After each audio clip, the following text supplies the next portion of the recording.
Everybody, David Clues here. I hope you are all well. As ever, I am back here again exposing a wee bit deeper about what is going on. And I said I would do a video about BlackRock. And here we are, because again, this is what I've been detecting over the last few months. People are getting involved in all sorts of, let's just be blunt about it, petty squabbles. And they're not seeing the bigger picture. Okay. Some annoying person on the street isn't the one that's buying up all the assets in the country and stealing the natural resources and making everyone poorer. And, we have to focus on these supranational entities that have wealth that you simply cannot comprehend. And with BlackRock, BlackRock is the world's largest asset manager with, wait for it, $12.5 trillion of assets under management. 12.5 trillion. Okay. This is not a small to medium enterprise. And what are they doing in the UK? Well, this is the latest record-breaking 150 billion investment unveiled during US state visit. This is on top of the Palantir. What's the word? This is on top of Palantir as well. And this is also Blackstone is involved in this. Boeing, US energy firm Stacks, they're all involved in it. They're all linked, and they're all basically ripping up and taking the assets. The BlackRock letters inside Labour's close partnerships. See, people are always going on about, oh, Labour are lefties and they're socialists. Well, really? Really, are they, when they're allowing vampire squid corporations like BlackRock to come in and pillage? Jonathan Reynolds told the investment bank he looked forward to working together, wait for it, to change the face of our UK.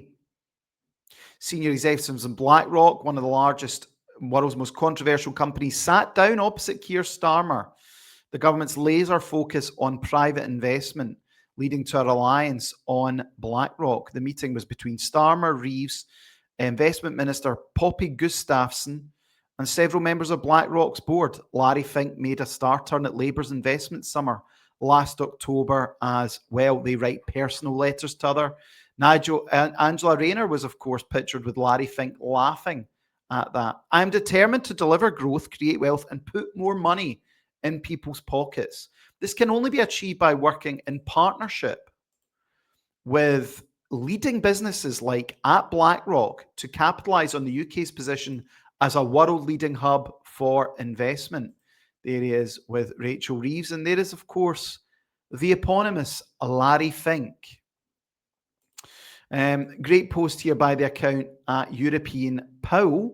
But I mean, see, again, this is a slight issue. This guy's a Green Party member. You might not think they're politically aligned, but the reality is, it doesn't matter, Green, Labour, Tory, these huge corporations are just buying everything. Listen to this. BlackRock have 677 registered companies at the UK Companies House. Many of the addresses are in the Cayman Islands. BlackRock has 80% ownerships in 3 British free ports, Felixstowe, Harwich and Thamesport. They also have 4.7% shares in Palantir, which we've spoken about.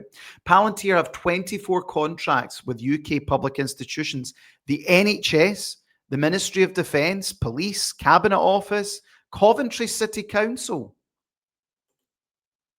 Vanguard, Palantir, Peter Thiel, BlackRock, Alec Karp.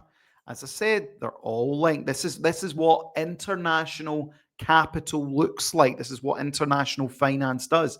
There's some of the contracts that Palantir has with the NHS, hundreds of millions. So BlackRock is a key owner of Palantir.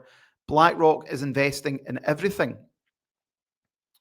BlackRock is growing. And there's that picture, of course, with Angela Rayner. People often said, well, how did Angela Rayner manage to afford those houses? Well, I don't know. You tell me. Why is it all these politicians become mega wealthy and when they become politicians? This is from BlackRock in the UK, one of their catchy little adverts about what they're actually up to. Nearly 30 years ago, in the United Kingdom, Britpop was taking the world by storm. Ab Fab dominated TV, and BlackRock was ramping up operations across the country, helping people invest better so they can prepare better for wherever life takes them. Flash forward to today. A much better London, I think everyone can agree, back then than it is now. On behalf of its clients, BlackRock has invested nearly £500 billion in the UK in everything from infrastructure, logistics. I'm sure they've invested all that money and not looked for anything in return. They've just done it of altruism. Commercial property, to helping businesses from every corner of the British Isles grow and expand, supporting the culture that defines the modern UK. From the supporting the culture that defines the modern UK. What did Jonathan Reynolds say? They will change the face of the UK together. You know what they mean. You know what they're talking about. Okay. From the stadiums where footballers make history and the fibre networks powering the rise of UK television worldwide, to the transit systems taking people to their favourite music festivals, not to mention the 30 having all the sheep just in their pen but thinking they're free. million people whose retirement savings we manage, helping more people experience financial well-being so they can focus on what matters most. Yeah, that's right. Focus on what matters most, not focusing on what BlackRock are up to. BlackRock are buying up Britain. Who are BlackRock and why are they considered by many as one of the most evil businesses in the UK? BlackRock is the largest asset manager in the world, controlling over $10 trillion in assets. That's more than GDP of most countries and 3 times the GDP of the UK. Three times the size of Britain's economy, BlackRock owns. Manage money on behalf of pension funds, sovereign wealth funds, governments, corporations, and everyday investors too. Because of their scale, BlackRock doesn't just invest, they're now starting to influence. Their recommendations can shift government policy, their ownership stakes can affect how companies behave, and when they move into a sector, people really start to take notice.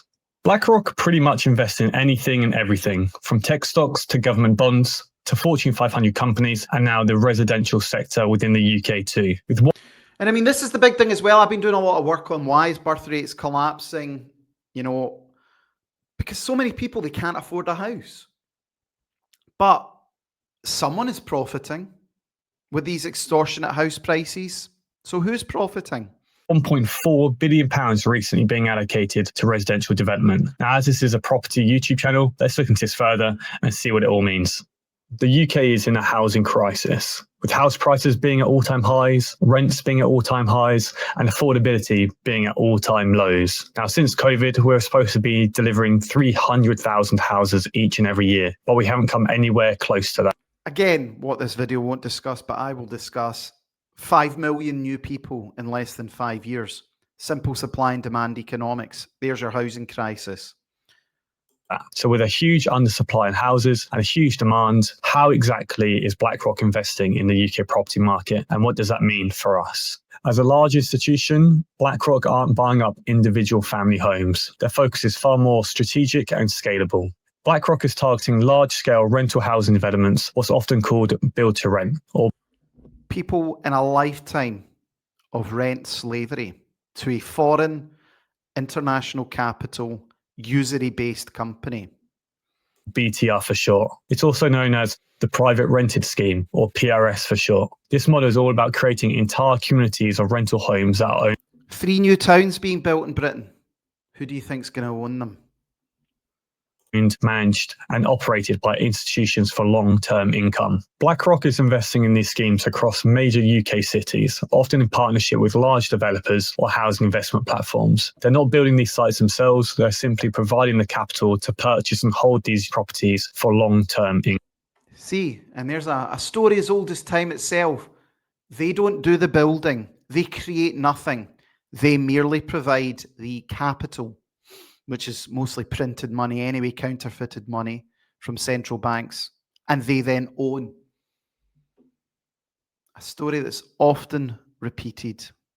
Income. So why? Why is BlackRock doing this? Well, as an investment vehicle, rental demand in the UK is absolutely booming. Home ownership rates have declined, interest rates are high, and millions of people now rent by necessity, not by choice. In fact, institutional investors such as BlackRock, who have allocated 1.4 billion so far, is actually only 30% of the overall allocated 4.3 billion for the UK build-to-rent sector. This is then projected to hit 8 billion in a not so distant future. So while politicians talk about solving the housing crisis, BlackRock is quietly positioning itself to profit from it. There you go. And Larry Fink, of course, Larry Fink cares deeply about ESG. He says you have to force it. You have to force it on companies. That's an investment criteria for you. Well, behaviors are going to have to change, and this is one thing we're asking companies. Behaviors are going to have to change, says Mr. Fink. You have to force behaviors, and at BlackRock, we are forcing behaviors. You have to force behaviors. At BlackRock, we are forcing behaviors. So there you have it, BlackRock buying up the NHS, buying up the infrastructure, buying up the property, international finance house based out of New York, the home of international capital, and Britons who maybe just want to have a decent life are living a life of slavery. If you're not talking right now about Palantir, if you're not talking about BlackRock, if you're not talking about what these people are up to, then you're not doing anything. I hope you've enjoyed this video. Please give it a share. Please give it a like. Pass it on. Spread the message. UNN's live every night when we can be from 8 p.m. talking about these important issues. Thanks for tuning in. Bye-bye.